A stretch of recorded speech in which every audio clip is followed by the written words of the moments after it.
Dear ladies and gentlemen, hello and welcome to the 2022 International Open Seminar on Semiotics, a tribute to John Deely on the 5th anniversary of his passing. My name is Yulia Nikitenko. This seminar is a collaborative international open scientific initiative and a celebration that connects a network of dozens of organizations and scholars around the world. The session will run throughout all the year, so please follow our schedule and stay tuned. We are joining today to explore Albert the Great's Cenoscopic understanding of reality. And our guide through this exciting topic will be Dr. Mercedes Rubio. Please allow me to say a few words to introduce you to our public. Dr. Mercedes Rubio is a research associate at the University of Navarra. She recently joined the Leonardo Polo Institute of Philosophy in Chicago. Besides being a member of the International Association for Semiotic Studies and the Société Internationale pour l'étude de la philosophie médiévale. Dr. Rubio graduated from the philosophy department of the University of Navarra with a MA thesis on the knowledge of God according to the Albert the Great. This thesis was later published in the series Quadernos de Annuario Filosofico. Dr. Rubio obtained the Diplôme Européen d'études médiévales from Brussels and La Sapienza in Rome, and holds a PhD degree from the Hebrew University of Jerusalem. Her doctoral thesis, Aquinas and Maimonides on the Possibility of Knowledge of God, won the Shlomo Pines Prize in 2002 and was later published in the series Amsterdam Studies in Jewish Thought. Dr. Rubio publications cover a wide range of topics in Greek, Latin, and Hebrew philosophy, with particular attention to the fields of theory of knowledge, philosophy of language, and semiotics. I would like particularly mention her study Aristotle, Augustine, and Aquinas on the nature of science in the proceedings of the 14th International Congress of the Société Internationale pour l'étude de la philosophie médiévale, which took place in 2020. Thank you very much, Dr. Rubio, for joining us today. That's an honor for us. Please, the floor is yours. Thank you very much, Yulia, and thank you for this very generous introduction, presentation. Too generous indeed. I am the one who's honored to have been invited to speak at this very impressive forum. Anyway, I'm going to start with my presentation, but I must say that all this is a work in progress, and I still have much to learn and study on Albert the Great, on semiotic related issues. But let's see. I'm looking forward to the debate as well with you all. John Deely paid particular attention to the development of the doctrine of science. I'm sorry, I'm going to share my screen. I have a PowerPoint. Okay. After publishing the 4 Ages of Understanding, just a minute. Okay. His monumental rewriting of the history of philosophy from the perspective of the gradual acquisition of awareness on the role of science in the human apprehension of reality, he expanded the part devoted to the Middle Ages into yet another relevant work, published under the title Medieval Philosophy Redefined as the Latin Age. Notably, he added the subtitle The Development of Cenoscopic Science, 354 AD to 1644, from the birth of Augustine to the death of Ponsot. Thus, he reinterpreted and expanded the period traditionally called Middle Ages in an innovative way, by convincingly bridging the challenging historical gap between Occam in the 14th century and Descartes in the 17th century, with important late Latin scholastic authors from the schools of Salamanca and Coimbra often neglected by the historians of philosophy. As Brian Kemple recalled in his presentation, Augustine instituting the given sign earlier in this seminar, Deely considered the period between St. Augustine and John Poinsot as a period of proto-semiotic development. In my presentation, I would like to build on this note to elaborate on Deely's understanding of this period further. I will do so by focusing on another of Deely's description of the Latin age. He also saw it as a period of development of Cenoscopic science. Where does this unusual term come from? In his first word to the reader, of his medieval philosophy redefined, Deely refers to Cenoscopy as follows. Borrowing a terminology coined by Jeremy Bentham, Peirce pointed to the difference between critical knowledge based on common experience or Cenoscopy, in contrast with the knowledge that only experimentation and mathematization of results can produce, or ideoscopy, which is science in the modern sense. Peirce distinguishes three classes of theoretical sciences based on observation. One of them is philosophy, dealing with positive truth, yet contenting itself with observations such as come within the range of every man's normal experience, and for the most part in every waking hour of his life. Using Bentham's terminology, he calls this type of science based on observation or common experience Cenoscopic. Hence, philosophy would be a Cenoscopic science par excellence. It is Deely's claim that early modern philosophers lost sight of the importance of a Cenoscopic understanding of reality in their enthusiasm for the newly discovered possibilities of ideoscopic sciences, which were yielding extraordinary results through hypothesis and experimentation. Medieval philosophy, by contrast, was a golden period for Cenoscopy. It was therefore a fertile ground for understanding the role of science in our perception of reality, and a privileged setting for extracting their full potential.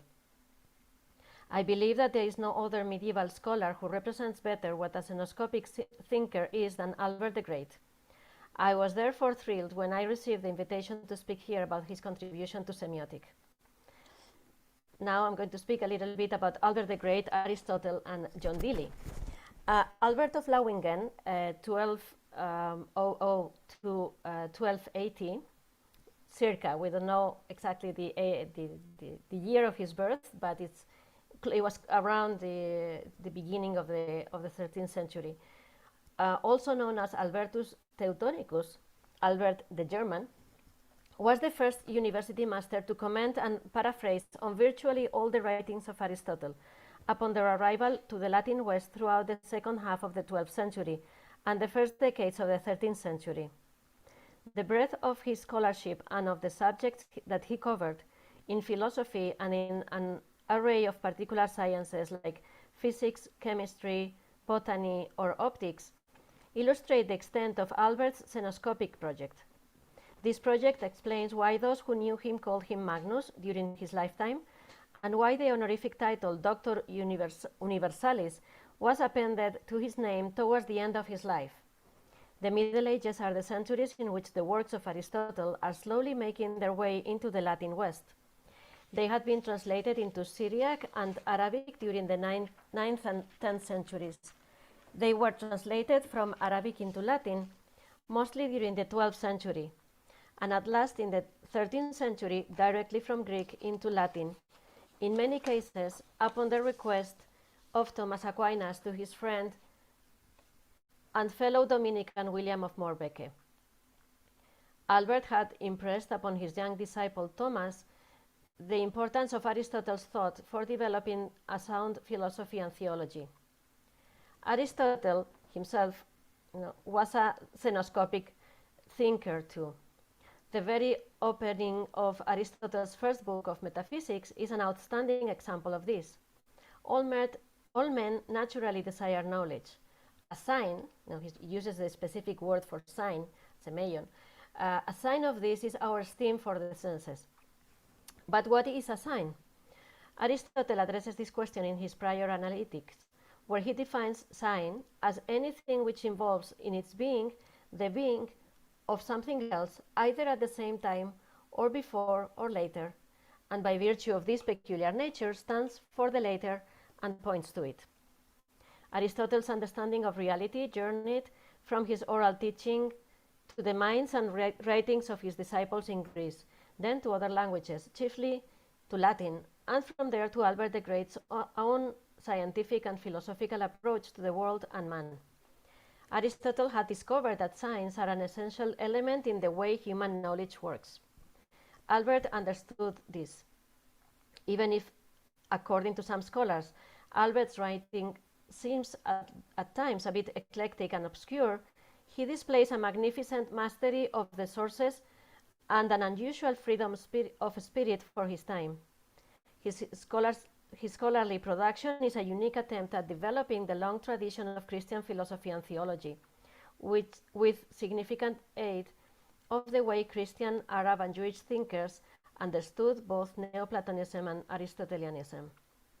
One of the few criticisms we could bring up of Deely's book, Medieval Philosophy Redefined, is the little attention he pays to Albert the Great, just 2 pages and a half. I believe that neglecting Albert's contribution took a toll on Deely's own approach to semiotics, for he is a continuator of the Aristotelian theory of knowledge in the right direction. As a Cenoscopic thinker, Albert the Great studied man's cognitive structure holistically. From his findings, we can conclude that man is more than a semiotic animal, as John Deely famously affirmed. Man is a semiotic being. In this presentation, I hope to give an overview of Albert's understanding of the human cognitive structure and its inner functioning. This overview should lead us to understand the source of what we call science and of their role in human understanding. As a conclusion, I would like to underline the proto-semiotic state of Albert's theory of cognition. Albert was a precursor of semiotics who pointed in the right direction centuries before Poinsot. I hope this presentation will contribute to illuminating an important aspect of the path ahead, which I believe involves an in-depth study of human cognition from perspectives yet unexplored. For this continuation of the work of Albert, I will propose the phenomenal contribution of a contemporary Spanish philosopher still little known in the English-speaking world. I am referring to Leonardo Polo, whose landmark works, Course of Theory of Knowledge and Transcendental Anthropology, could contribute greatly to the advancement of semiotics. Albert the Great's Cenoscopic project. Albert's lifelong project was to build a comprehensive anthropology by identifying what leads man to happiness and to the attainment of his final end. After reading the first books of Aristotle's Nicomachean Ethics, which were already available in Latin translation, the Doctor Universalis abandoned his first attempt at this project, called De Natura Boni. Albert realized that he had been too heavily influenced by the approach of William of Auxerre and Philip the Chancellor, both of whom had attempted a synthesis of the concept of man's good from a theological moral perspective. This approach, Albert realized, lacked a solid philosophical anthropological foundation, and Aristotle's Ethics gave him the needed outline. He also understood that a comprehensive understanding of man had to be rooted at the transcendental level, that is, at the level of being. Albert's inquiry was guided by the question, what is good for man? His early unfinished text, De Natura Boni, gave way to a new work, De Bono, in which he integrated the Aristotelian approach and, along with it, Avicenna's and Averroes' readings of Aristotle. Albert's Neoplatonic sources, particularly St. Augustine, Pseudo-Dionysius Areopagita, and the Liber de Causis, are also evident in this text. His response is that man's good is the supreme good, foundation of the goodness of all created beings, which attracts their tendency for goodness as their final end. Goodness is diffusive and communicates being like the sun, communicates light. All things are on it, on this wood, as the foundation of their being. It is what all choose and desire, either cognitively or sensitively, or by living, or just by participating in being. This last sentence reveals the universal hierarchy of created beings. Man tends to his good cognitively, animals tend to it sensitively, plants by living, inanimate entities by merely existing. These are the various perfections according to the nature of each being. More complex and perfect beings, like man, integrate the lower perfections of lesser beings. Man is endowed with the perfection of the inanimate, the vegetative, the sensitive, and proper only to himself with intellective cognition.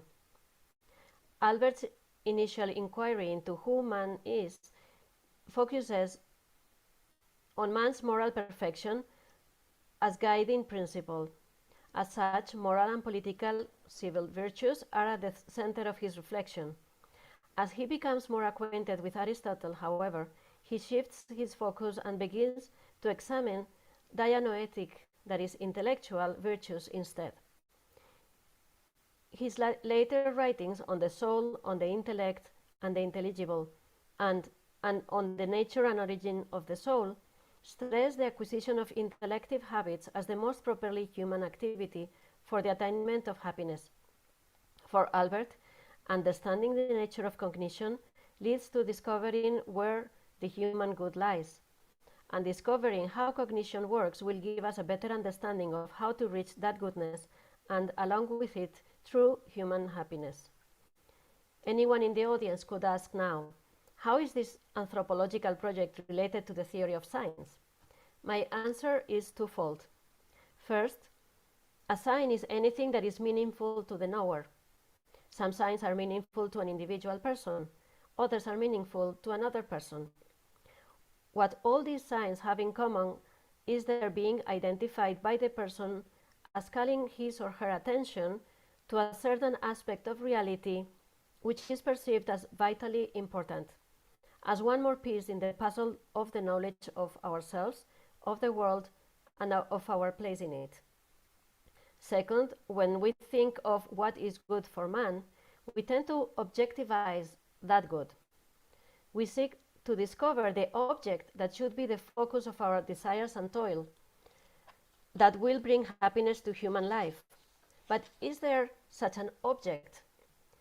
Any mental object is limited, and man seems to have an unlimited desire for happiness and knowledge. Since every being in nature is endowed with powers commensurate to the fulfillment of their vital purposes, we should assume that the human cognitive capacity is commensurate with what is good for man.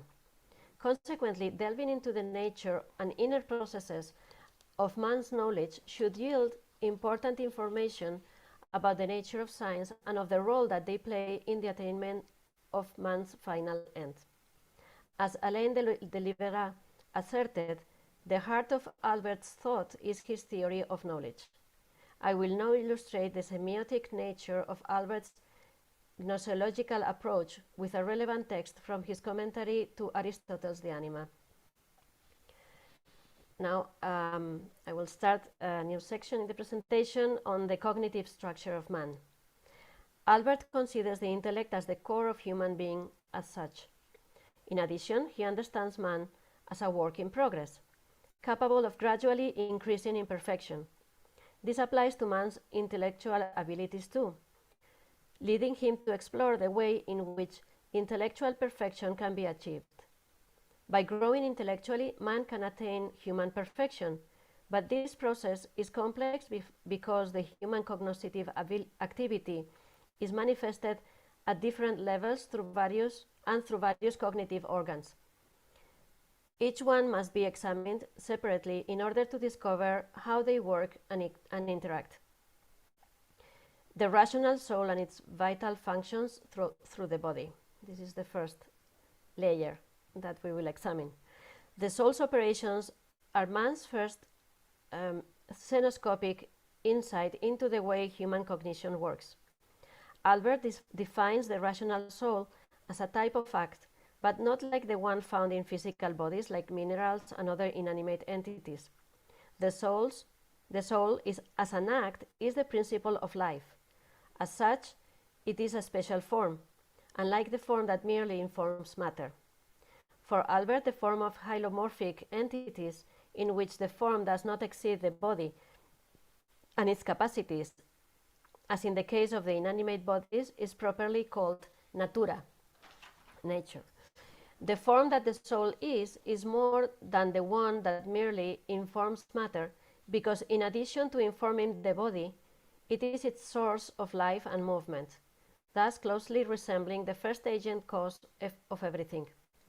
It is an incorporeal essence that moves and perfects the body and is imprinted in the whole of the natural entity, but it is above it, as the order of nature is above the nature itself of each corporeal form.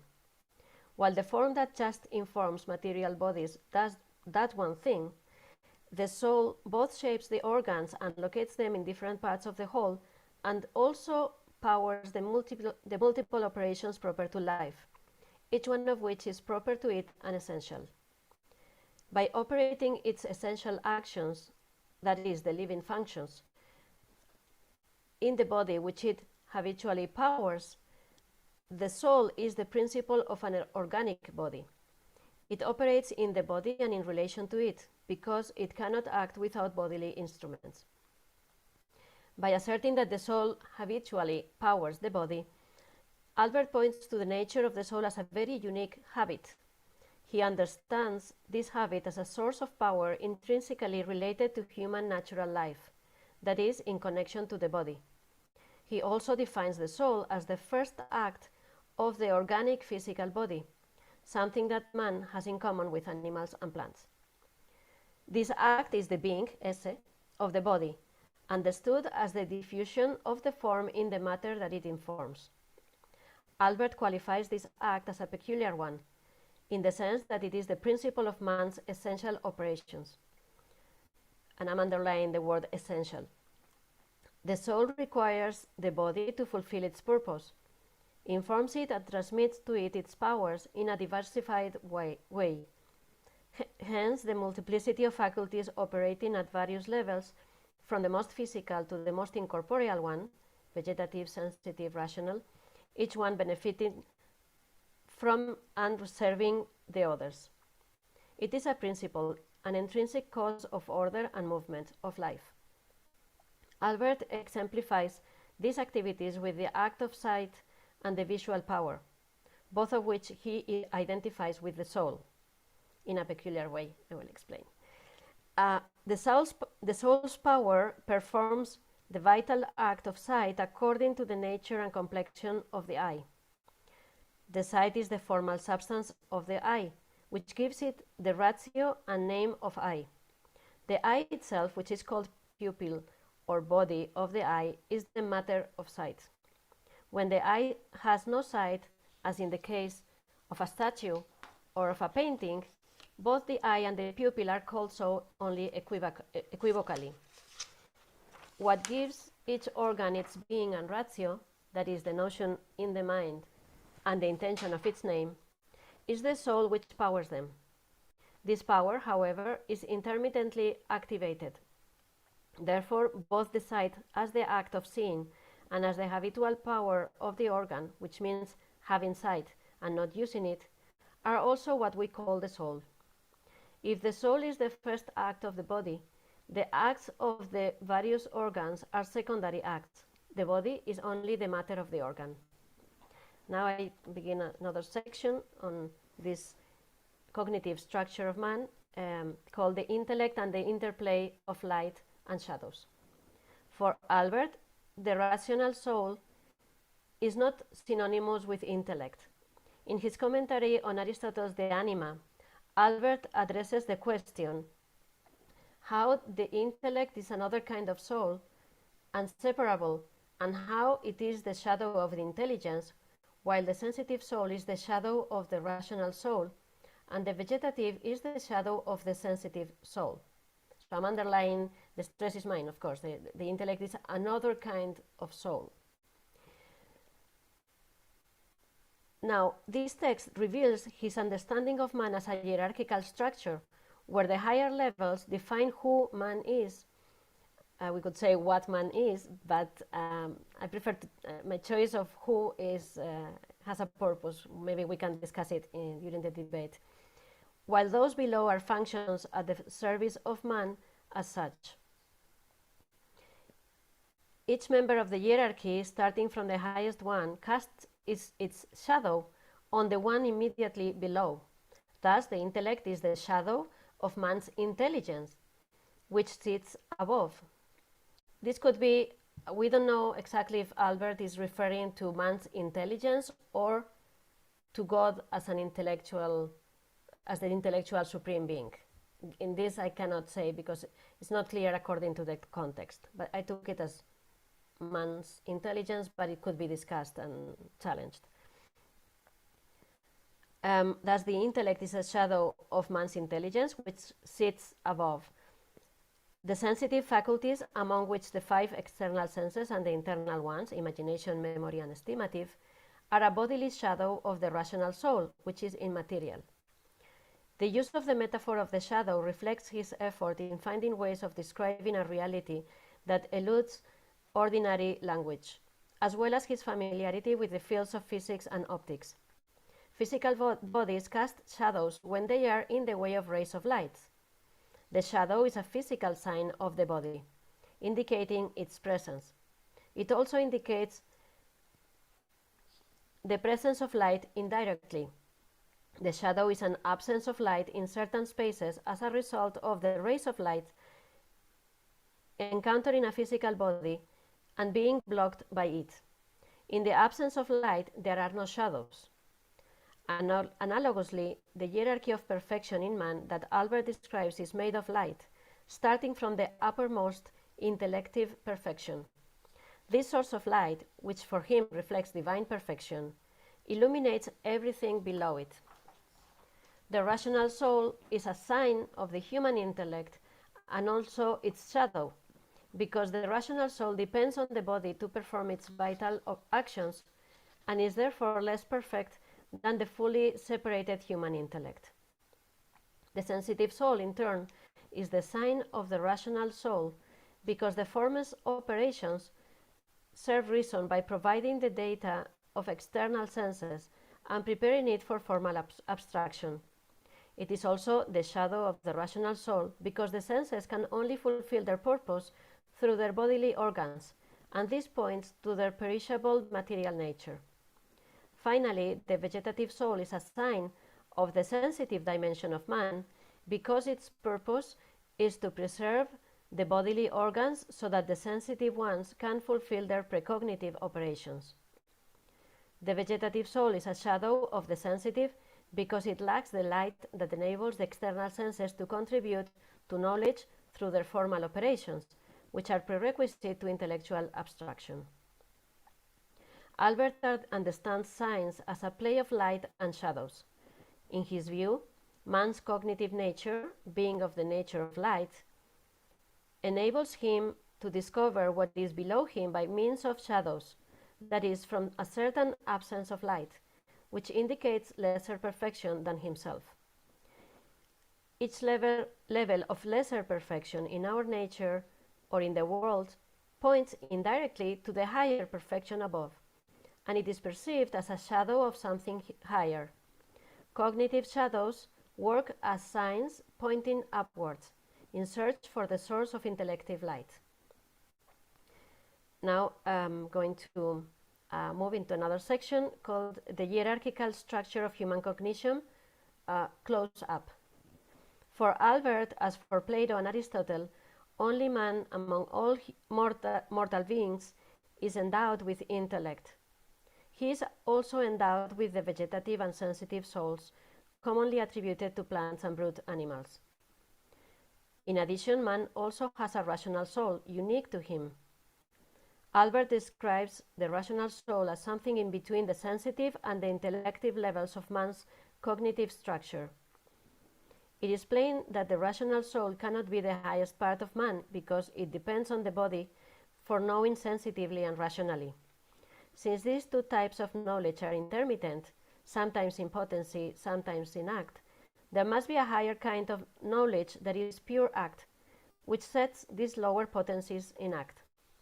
This is the intellect, which is separated and most proper to spiritual beings than to mortal ones.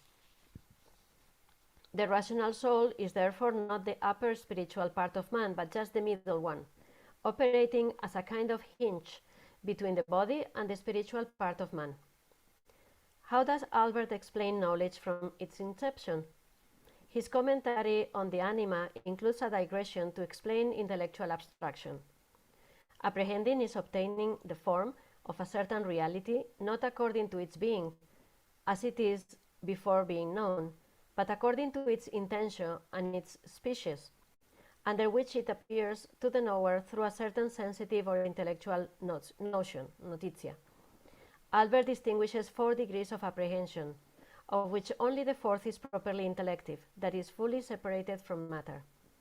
The 1st degree is the lowest and weakest. It consists of the act of the external senses by which a certain form of the apprehended entity is separated from its matter, but it is still accompanied by its material characteristics appended. This first apprehension is carried out while in the presence of the entity apprehended. I can only see something when the entity I see is present. The 2nd degree is that whereby the form is separated from matter and from the material presence, but not from the material characteristics or conditions. This is the work of the imaginative power, which retains the sensitive forms and its material properties. That is, it keeps what characterizes the individual entity apprehended. I can imagine something in the absence of that entity, but what I imagine is still an individual object. The 3rd degree is that in which, in addition to the sensitive data, we apprehend certain intentions that are not imprinted through the senses, but which cannot be known without them, like our evaluation of the apprehended entity in relation to us and to others.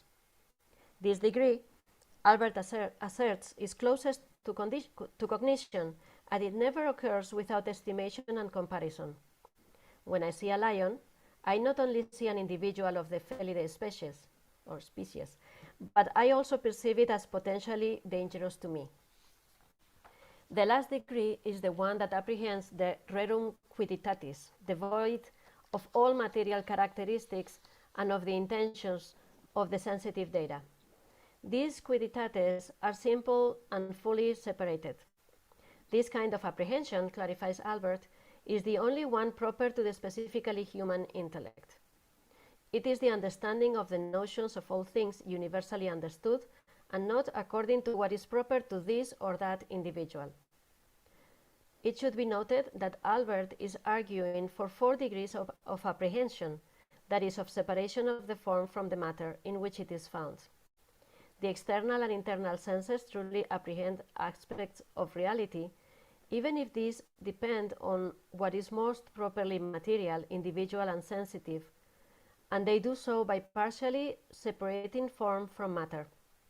However, the proper objects of the senses are still endowed with physical traits. This means that their acts of perception cannot go beyond the individual singular thing. According to Albert, there is a qualitative jump between the 3 first degrees and the 4th, which is the first apprehension properly intellective, and therefore the only one in which the form is abstracted, that is, completely separated from matter. What Albert explains next is particularly relevant for understanding the role and nature of signs and their intentionality in his theory of knowledge. He writes, it's a bit of a long quote, but he has this kind of convoluted style.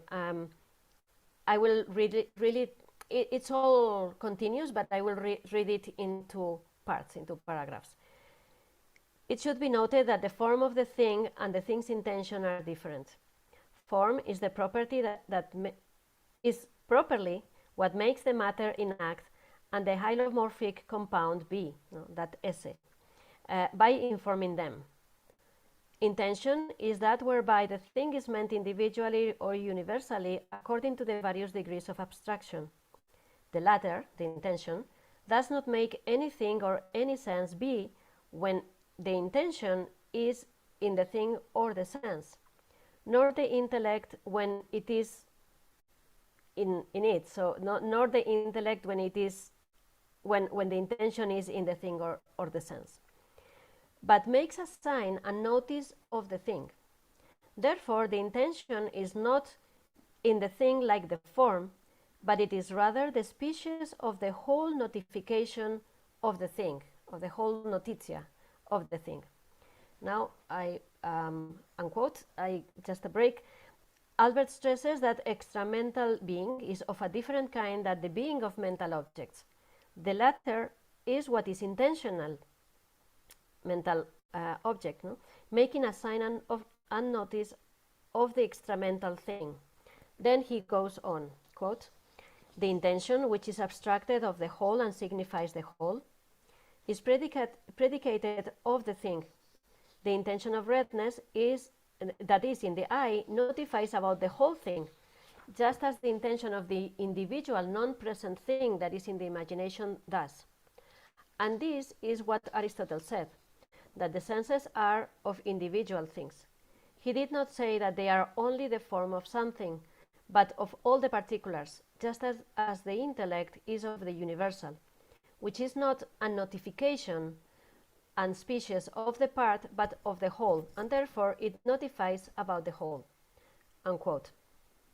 In other words, both the intention of the particular object of the senses and the intention of the universal intellectual object are whole, comprehensive, but by virtue of this wholeness, at the same time, they are somewhat indeterminate.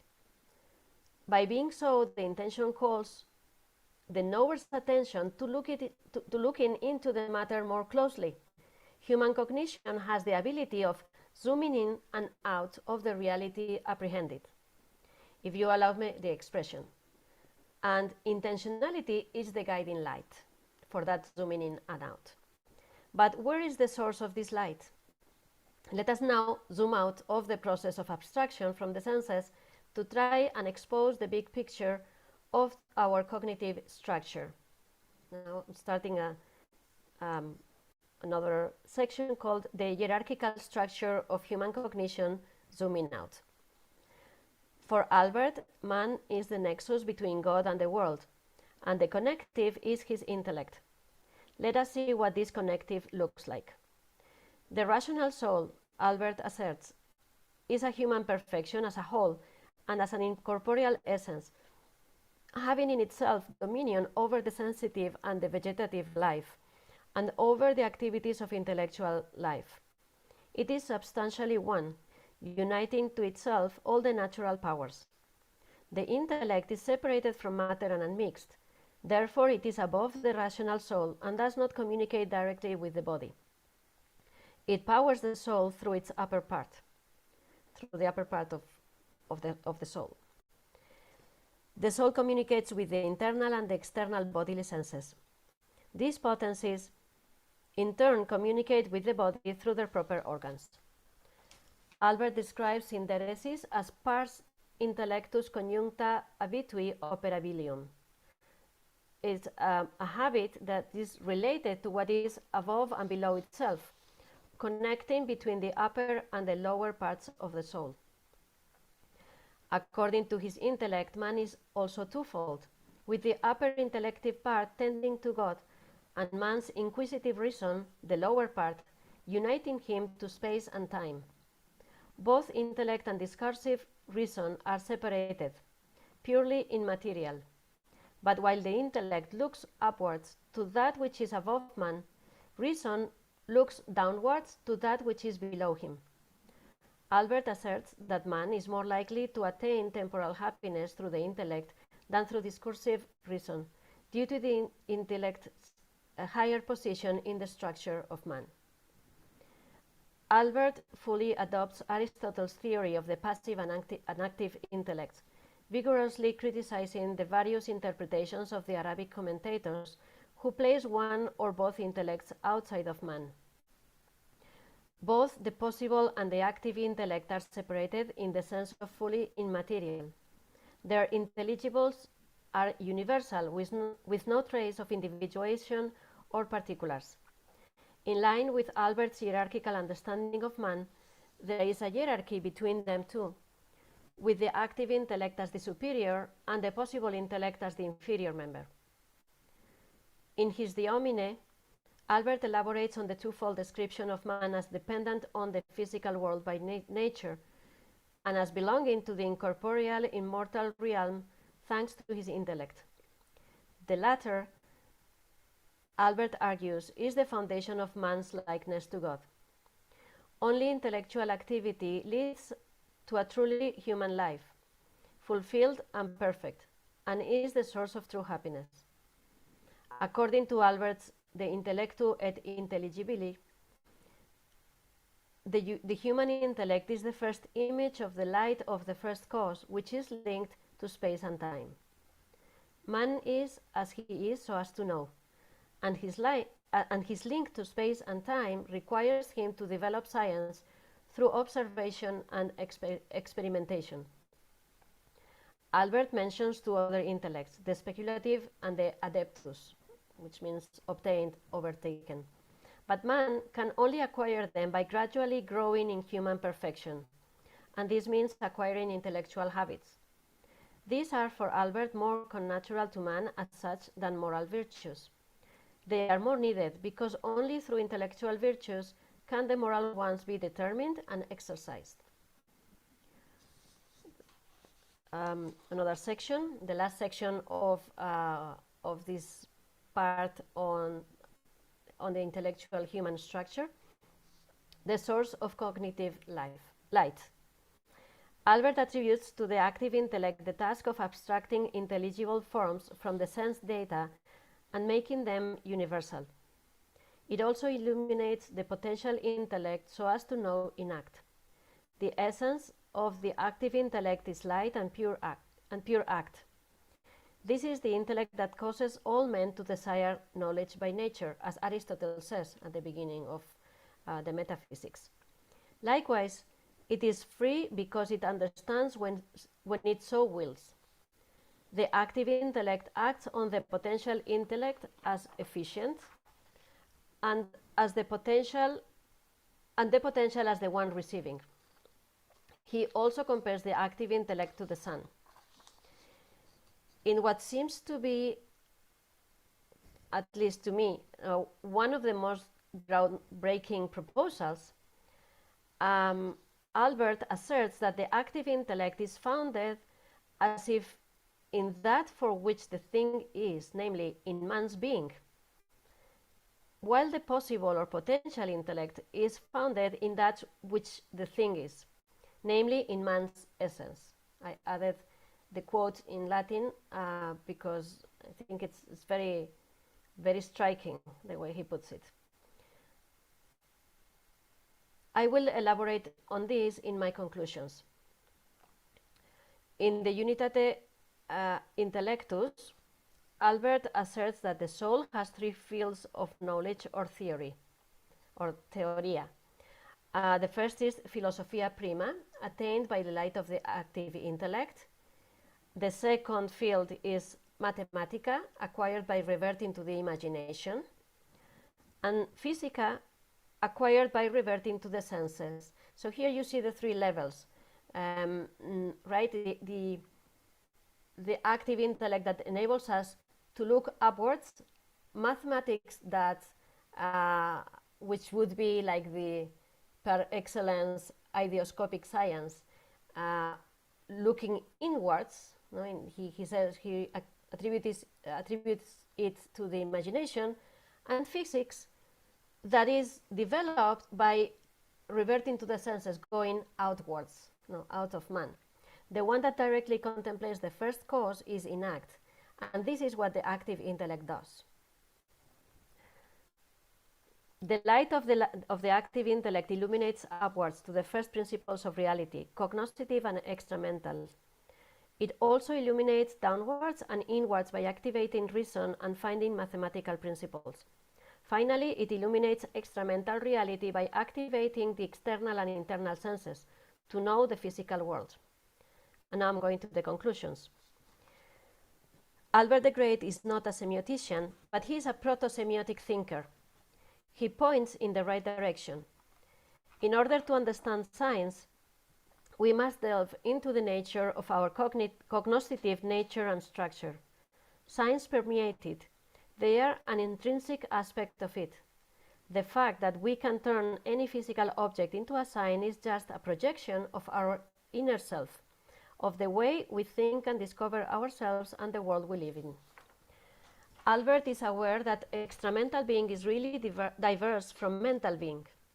Moreover, and not many have paid attention to this, he understands that our cognoscitive structure is hierarchical, with the lower elements pointing as signs to the one immediately above it. Thus, our intellect illuminates the inner path to understanding, finding meaning in a bottom-up movement, which intentionally leads to the source of intellective light, the created intellect and the uncreated one, of which the former is image and likeness. Last but not least, his assertion that the intellect is another kind of soul, and his description of the active intellect on the side of man's being and above man's essence, requires further study. He seems to be the only medieval philosopher to claim this status for the human intellect. Dietrich of Freiberg also speaks about the active intellect in this along these lines, but he was Albert's disciple, so it seems that the source was Albert himself. His finding is unique and very relevant for semiotics, but it passed unnoticed to most medievalists and even to the Coimbricenses and to the School of Salamanca. If he is correct, we would need to reassess Deely's definition of man as a semiotic animal and maybe replace it by the more accurate man is a semiotic being.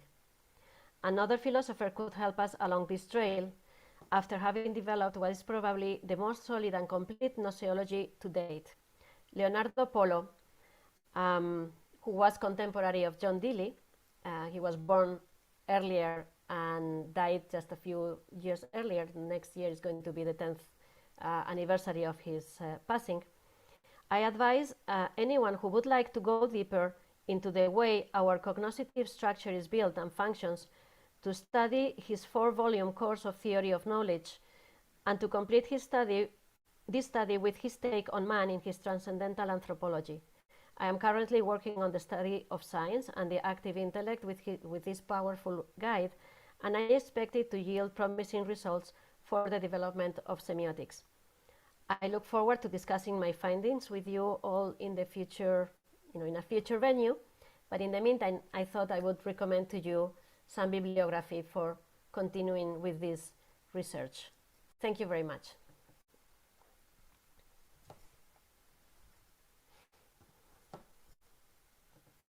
Thank you very much, Dr. Rubio. It was a wonderful presentation, inspiring further questioning, and we are very thankful to you. And I would like now to introduce our commentator, Dr. Klima. Thank you very much, Dr. Klima, for accepting our invitation.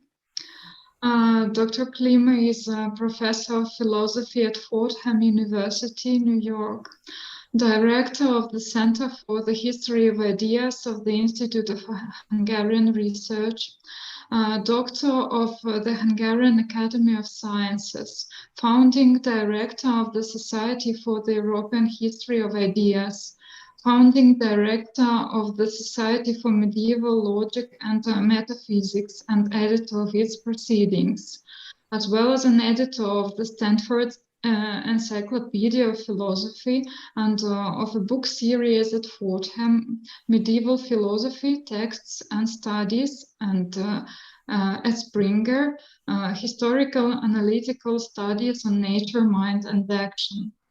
Before taking up his position at Fordham, he had taught philosophy in the United States at Yale and Notre Dame, prior to which he had done research in Europe at the universities of Budapest, Helsinki, St. Andrews, and Copenhagen. His publication, besides more than 100 scholarly papers, include Questions on the Soul by John Buridan and others, a companion to John Buridan's Philosophy of Mind, Spring 2017, Intentionality, Cognition and Mental Representation in Medieval Philosophy, Fordham 2015, John Buridan, Oxford University Press 2008, and many others. So once again, we are extremely grateful to you, Dr. Klima, and honored by your presence here with us. Please, the floor is yours. Thank you very much for the invitation to participate in this wonderful series, and I'm particularly grateful for having been invited to comment on this wonderful paper by Professor Rubio. Indeed, I should say that after this tour de force by Professor Rubio, I can hardly have any critical comments. So instead, I am going to offer here some inquisitive ones, raising questions asking for a better understanding of Albert's doctrine and its place in its own historical intellectual context.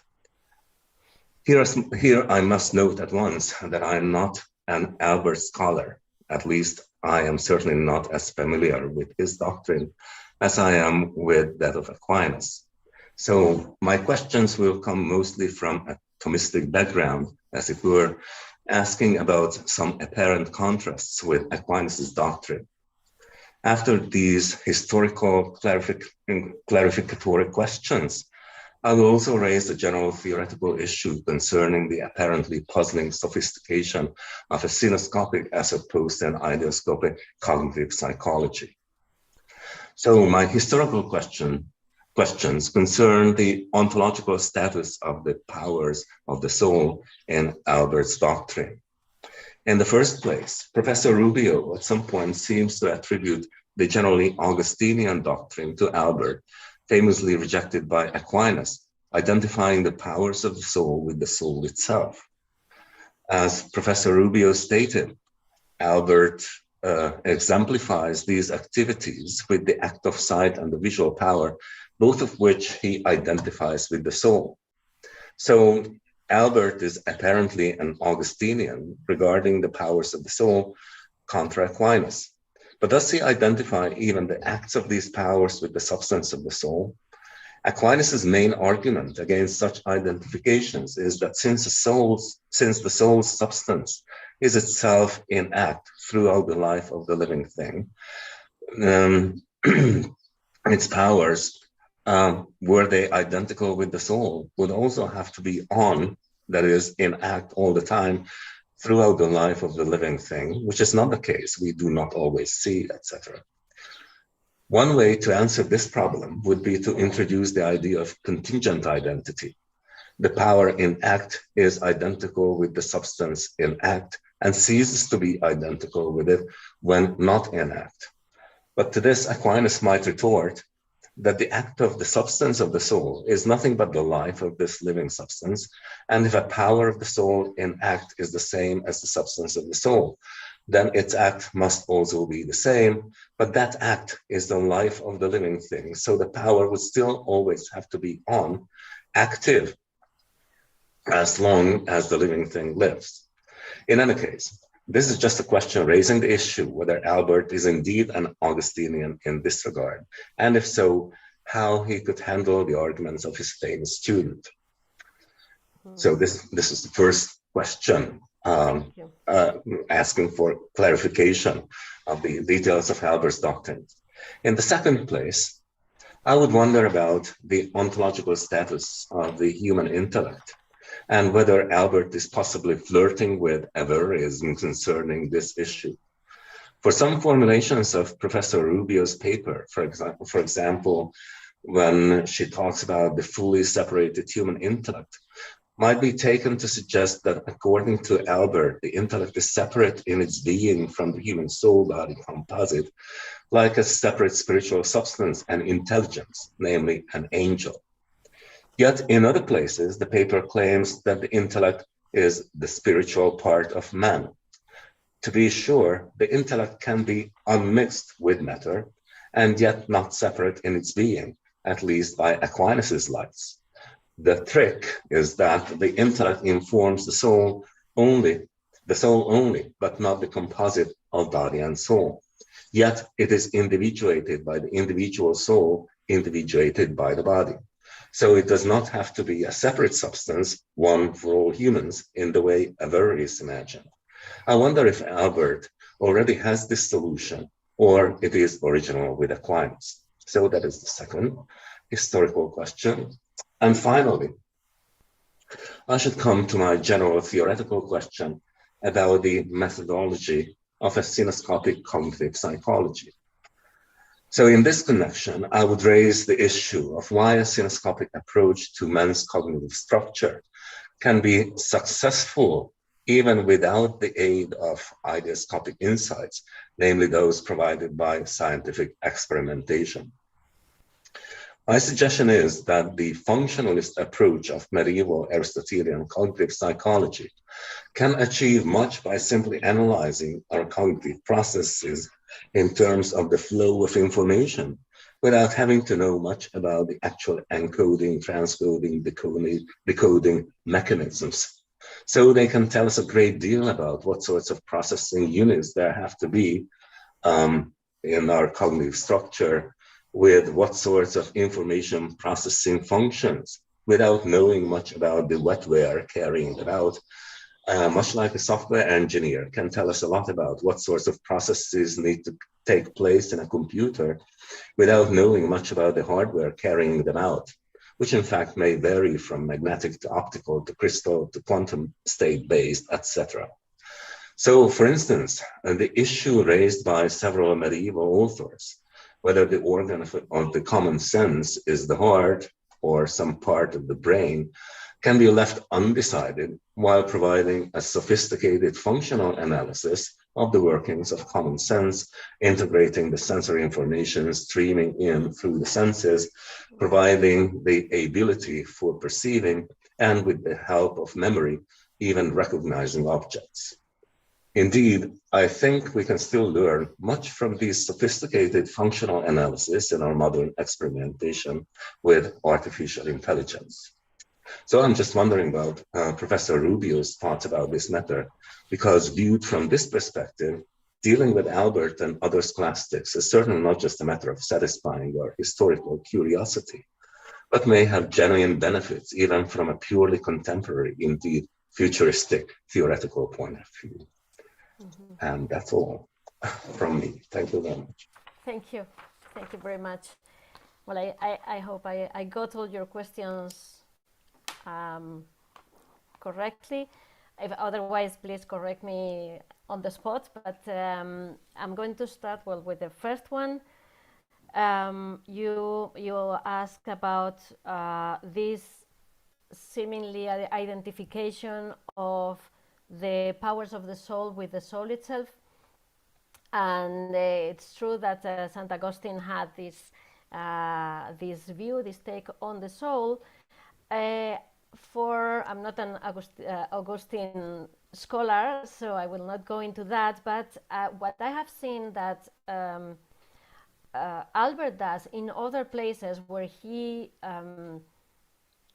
relies on Augustinian teaching, for instance, in the case of the ratio inferior, ratio superior, the lower part of the soul and the upper part of the soul, there is some bibliography about that, some scholarship. I mean, he actually reinterprets and somehow corrects or changes the framework of the Augustinian teaching. In this case, I would say that in the case of the soul and the powers of the soul, we have to take into account that Albert is not as clear in his writing as Thomas Aquinas is, for instance. Thomas Aquinas is very straightforward. He's in full command of very pure Latin. Albert is not as pedagogic as Thomas Aquinas. That's probably one of the reasons why Thomas was picked to be like the master of theology for generations of scholars after him. Albert is less technical in his language, and he sometimes rushes through the issues in a way that could give rise to misunderstandings. And that's why some scholars have said that he sometimes contradicts himself. There is also a matter of development of his thought. He lived a long life. He was born with the start of the 13th century and died in 1280, while Thomas Aquinas was born 25 years after him, more or less, and died before him, some 16 years before Albert the Great. So you have to take into account that his thought developed over time, and that's one of the reasons why it's also more difficult to pinpoint what Albert's position is in a certain matter. Quick interjected question. Does Albert actually ever raise the issue explicitly, whether the powers of the soul are identical with the substance of the soul? Because by Aquinas' time, it is standard and often recurring question in question commentaries on Aristotle's De Anima. Does Albert ever raise the question explicitly? I don't have an answer. Pros and cons. Right, I don't have an answer because I'm still going through his huge scholarship. So I cannot tell you for sure if there is a specific place. Maybe Enrique Anzulevic, who's here with us, can join in. I mean, you don't have to, but if you want to say something, you can. I mean, please feel free. I don't have an answer right now for that. If in the future I find a specific place, I will send it to you. But yes, what he does, I know. I mean, I have found this explicit sentence as the one I quoted, that the sight and I think it's in another sense, the sight is the soul. He says that, but I wouldn't rush to say, oh, he identifies the power with the act of the soul. What I think he means when he expresses himself in such a way is that the soul is the act of the body, and is also the act of the various cognitive and volitive powers, as well as of the sensitive and vegetative powers. Then the point is that I believe, my impression is that for him, the acts of the various powers of the soul, he understands them as manifestations of the soul as a living principle. So the soul is in act, the essence of the soul, the soul is by essence in act, and as part of this act, the soul manifests itself through those various activities. So we could take them as manifestations of the soul as a living principle. And I think that what Albert means in this case is that when he says that these manifestations are the soul because they are the manifestations of the soul. I mean, it is the soul is the principle of life of the whole body-soul composite, right? But then we have to take into account that, as I understand his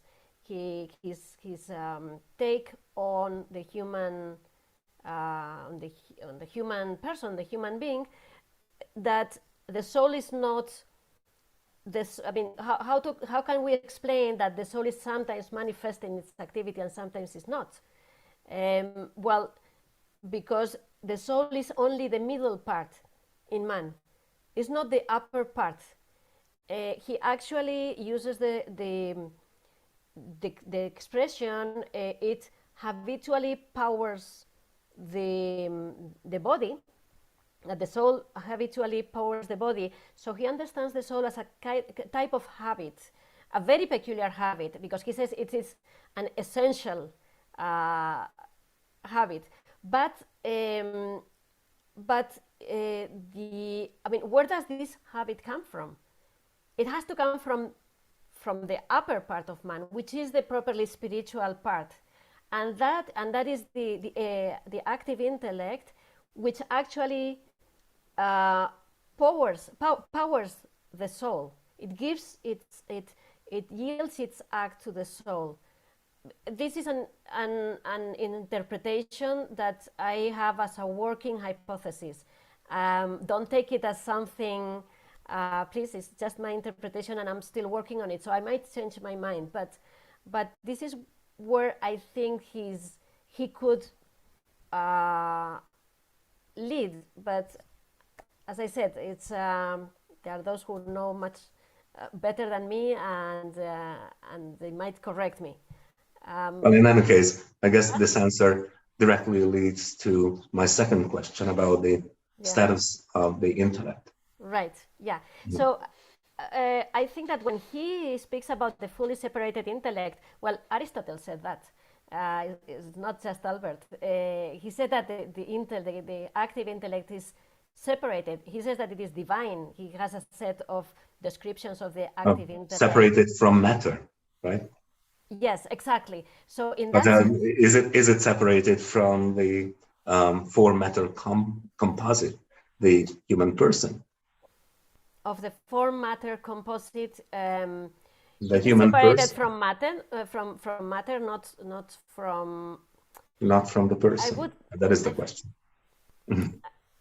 I would feel. I mean, I don't feel comfortable with describing the whole human being as a composite.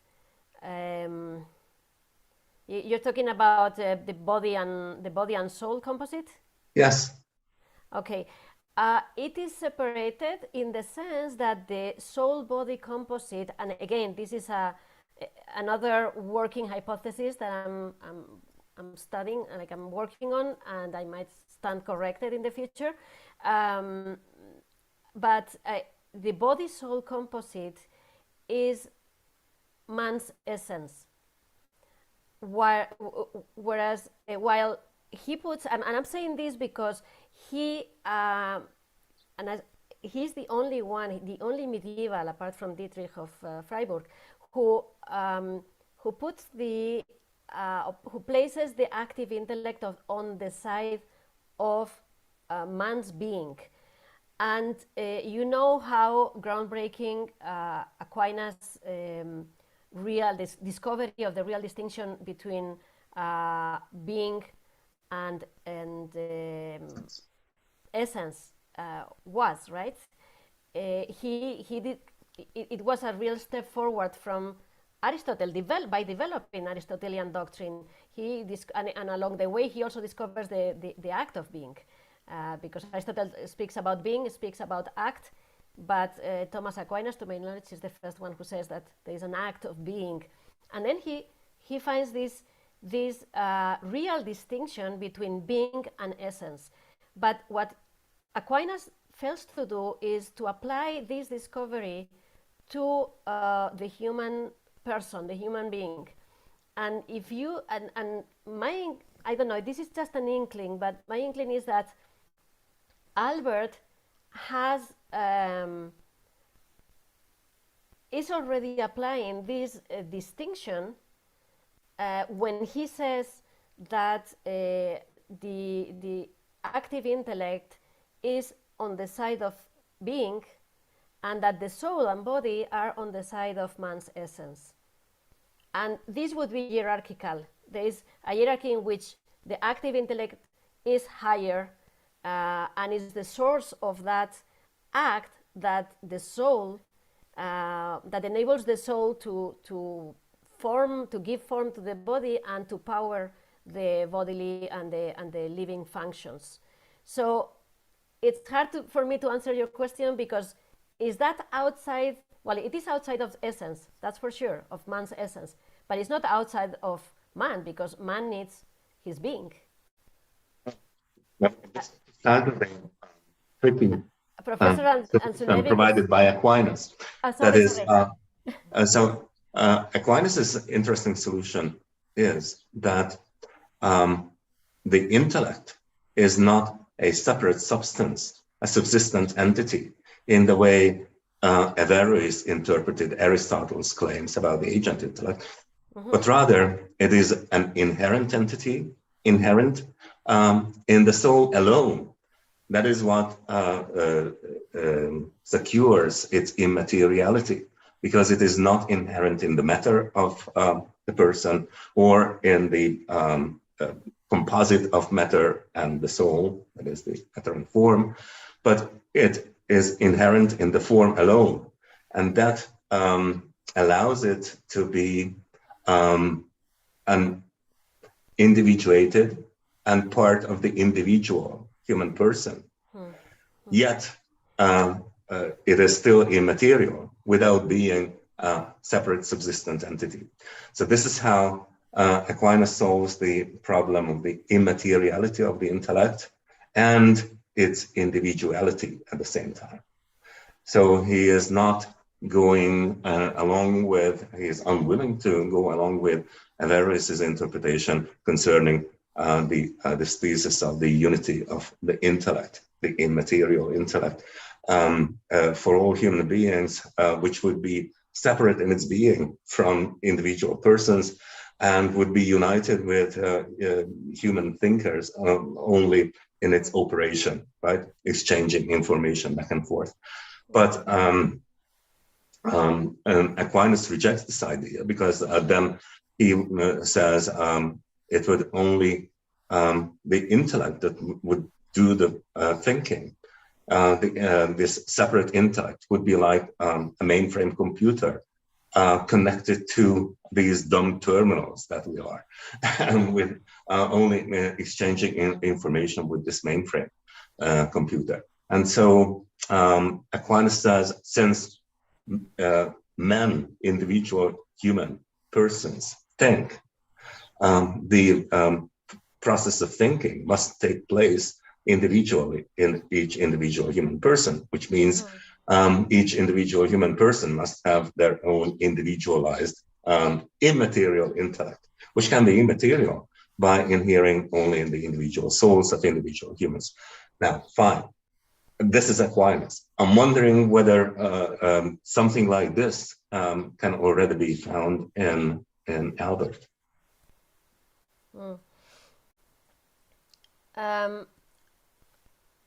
I think, well, again, as I said, I'm still studying the Albert's work, so I wish I had better answers. But well, perhaps he does not have a fully articulated answer in these terms. That's it.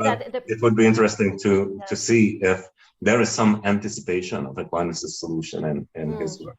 Okay, so well, no.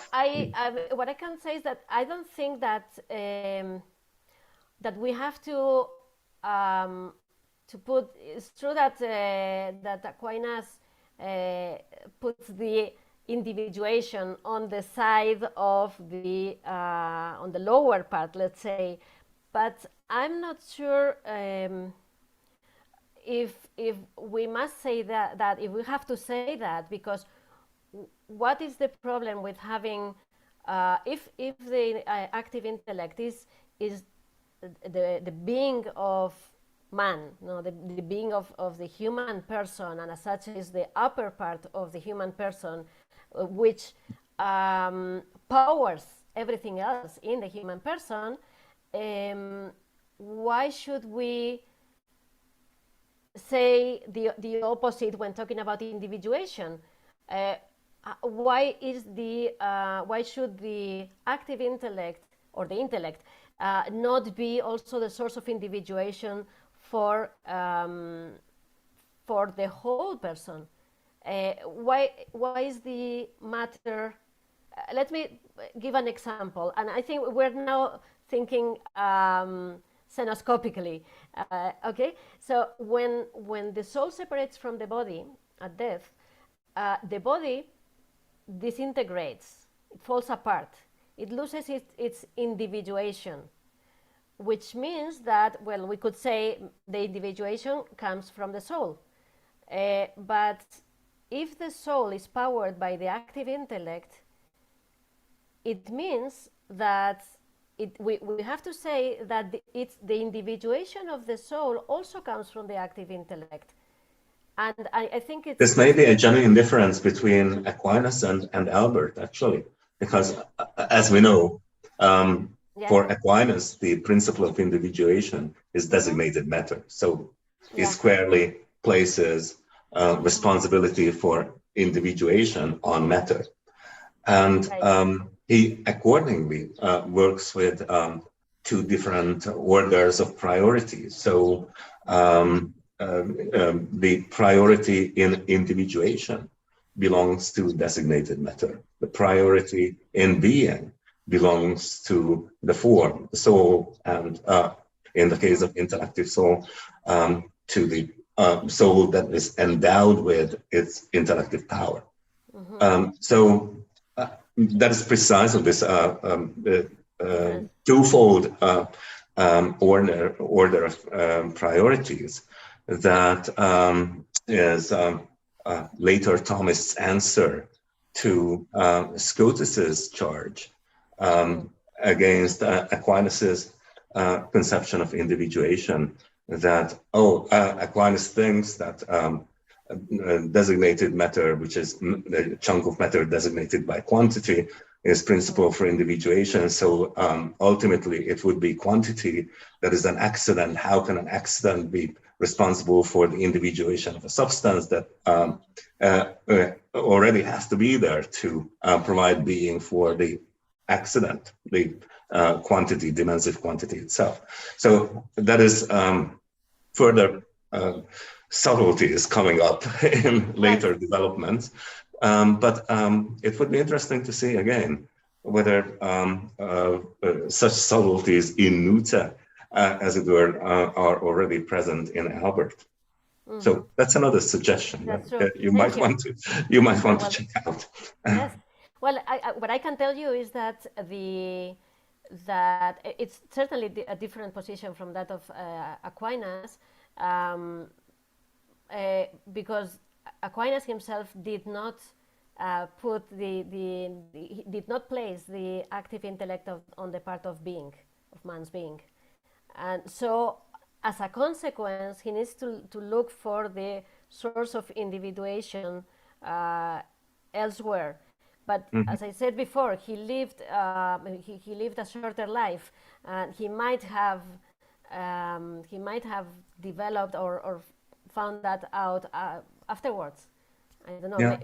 Again, Albert's conception on individuation then may be actually closer to what later came to be Henry of Ghent's idea of individuation, that is tied to the act of being, which eo ipso is individual as intended by God. So it's again, in view of these later developments, perhaps you can find further articulation of interpretation of what you can find in Albert's texts. Yeah. So Could be. that's just another suggestion. Actually, I'm curious to know if John Poinsot, I'm looking forward to the presentation of on John Poinsot. If he saw, what does he say about the active intellect? I don't know if the speaker will address that, but I would very much like to know that, because he picked very interesting things from Aquinas on the issue of sign, and that is very, in my opinion, that is very much connected with where you place the source of man's act of being. No? Yeah, but all these questions concern the metaphysical issues of the ontological status of these information processing units, right? Whereas my last question pointed to the possibility of the success of this Cenoscopic cognitive psychology, as it was done in scholasticism, based on the idea that we don't really need to know what sort of entities and what sort of physical or non-physical mechanisms are needed for carrying out these information processing functions, if they are described and discussed in purely functionalist terms. Do you have any further comments or thoughts about this suggestion? Yes, thank you for the question. Actually, it's very relevant, no, to what we are discussing, because of course, experimentation, ideoscopic science can tell us much about the reality, about ourselves, about the reality we live in. But what we call modern science, or science in the modern sense, no, ideoscopic science that works through experimentation, and it is, let's say, by nature, it works on particular. It studies, experimentation studies particular processes under particular circumstances. And Cenoscopy, what Cenoscopy can give us is the full picture, and with it the general direction of the experiments themselves. No, I would say that Cenoscopy provides the questions. I mean, we all have questions, and of course the scientists of particular sciences have their own questions, but they work on a hypothesis. That's what is characteristic of science in the modern sense, that you work with postulates and hypotheses, which means that we are working in an enclosed environment that we create in our mind, with our mind. That's ideoscopy. And I think that what Cenoscopy adds is the possibility of discovering, or working not only on postulates, because as you know, a postulate is something that, well, it can be this or the opposite. No, it can be either this or that. No, black or white. And a hypothesis is, well, you know, anything that, well, let's see if this is true. No.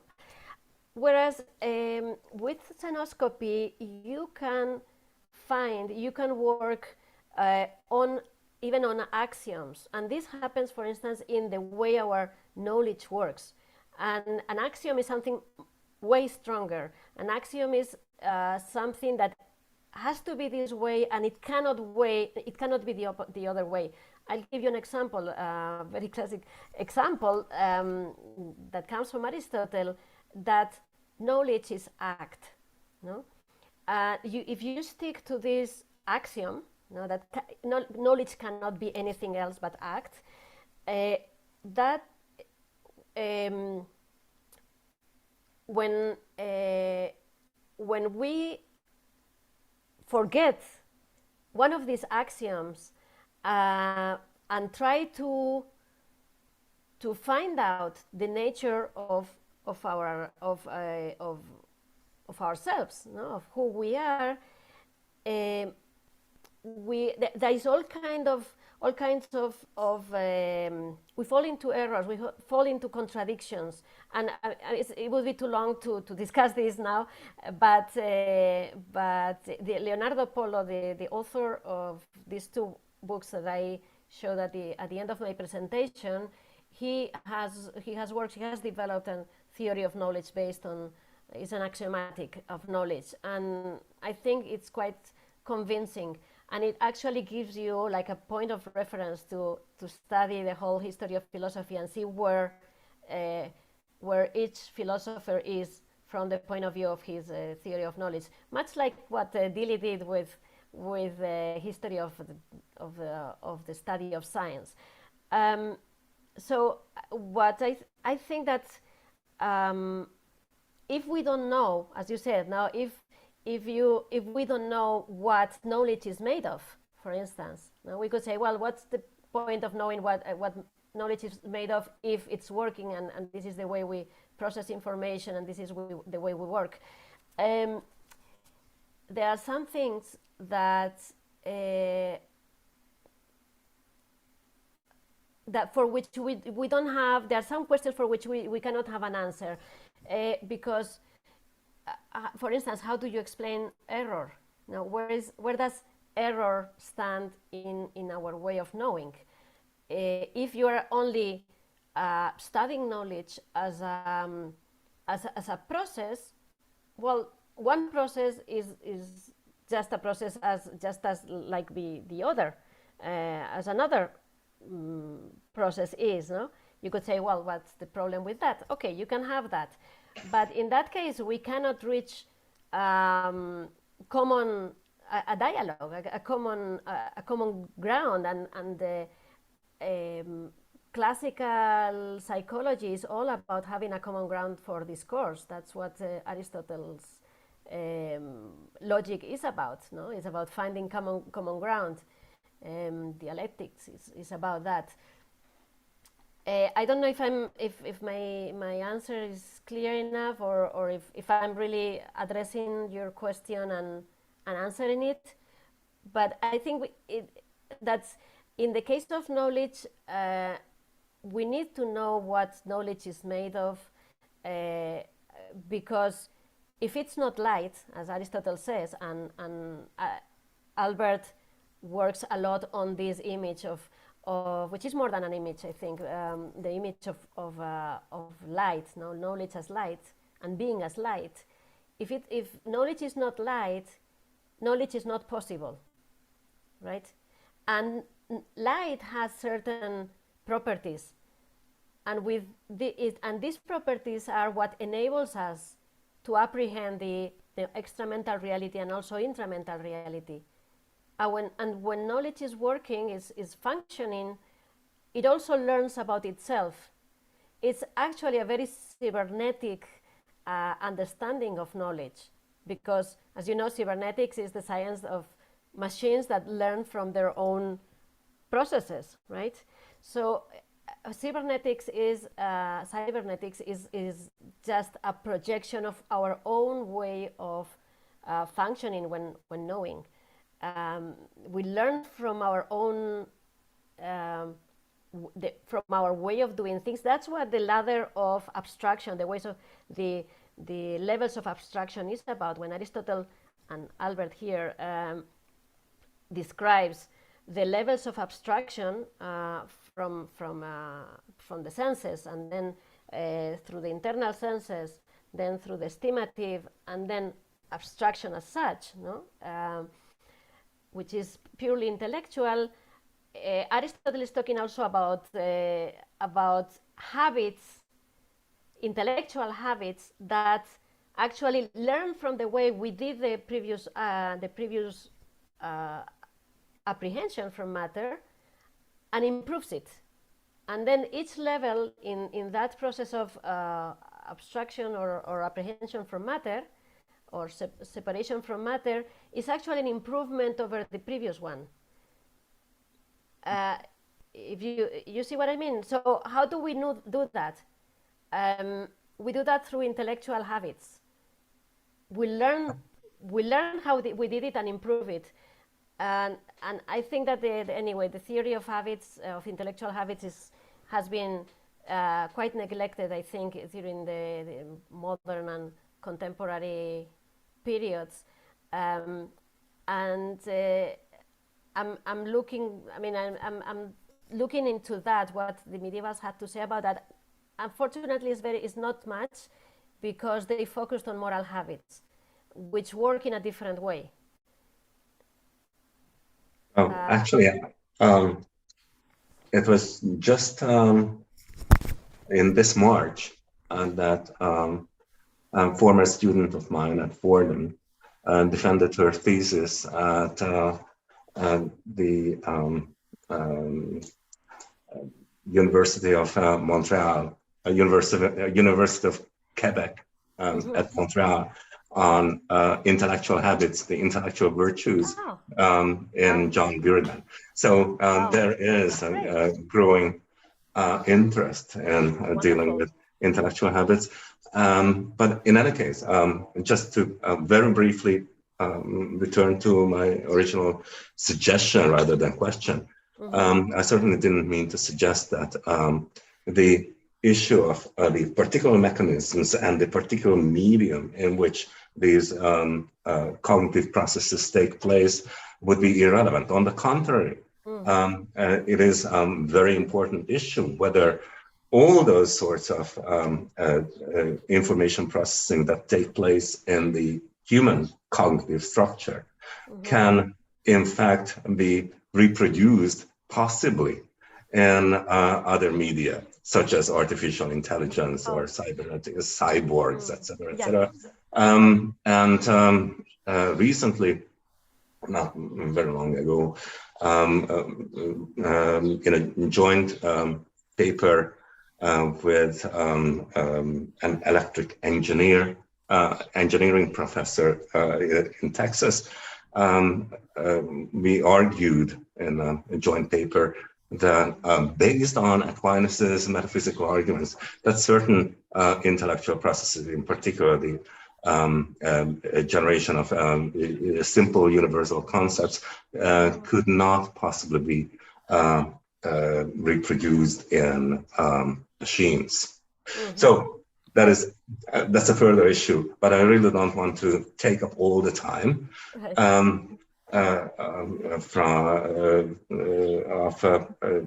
the discussion of the paper, because there are others obviously wanting to join in. So I finished my questions and discussion. Thank you very much for your responses. Thank you very much. Thank you. Thank you, everyone. Thank you for this extremely interesting exchange, and I think everybody learned a lot from that also. And I would like to announce to our audience on YouTube that we will now be closing the broadcast and open the discussion for everyone who is now present on Zoom. Please, if you have any question or remark or comment, give me a sign, and